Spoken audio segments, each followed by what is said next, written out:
La pureté est un des problèmes les plus embrouillés qui soient, des plus embrouillés et des plus mal posés.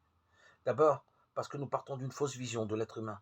Nous avons hérité en effet des tendances philosophiques de la Grèce à travers les pères grecs qui s'inspiraient de Platon. Nous avons hérité d'une vision de l'être humain qui est anti-biblique. Et cette vision, c'est la vision dualiste qui met d'un côté le corps et de l'autre l'âme. D'où on a conclu que pour vivre une vie spirituelle, il fallait s'occuper de l'âme et mettre le corps de côté. Plus on méprisait le corps, plus on était spirituel. Et certains saints ont fait un pacte avec leur corps de le traiter en ennemi jusqu'à leur mort et de ne jamais lui laisser la paix. C'est absurde. Quelle que soit d'ailleurs la droiture des intentions, c'est absurde parce que cet être humain n'existe pas. Comme le dit un grand psychologue, nous pensons avec nos mains aussi bien qu'avec notre cerveau. Nous pensons avec notre estomac, nous pensons avec tout. Il ne faut pas séparer l'un de l'autre. La psychologie est la science de l'homme tout entier. Si nous pensons avec nos mains, si nous pensons avec notre estomac, si nous pensons avec notre peau, il ne nous faut donc pas séparer le corps de ce que nous appelons l'âme.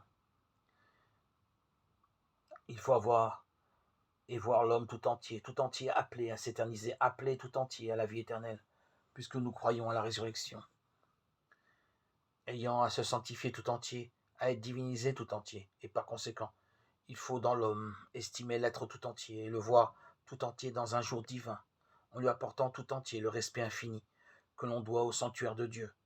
N'est-ce pas l'apôtre Paul qui nous rappelle que nos corps sont les temples de l'Esprit Saint, davantage sont les membres de Jésus-Christ, 1 Corinthiens 6, 19.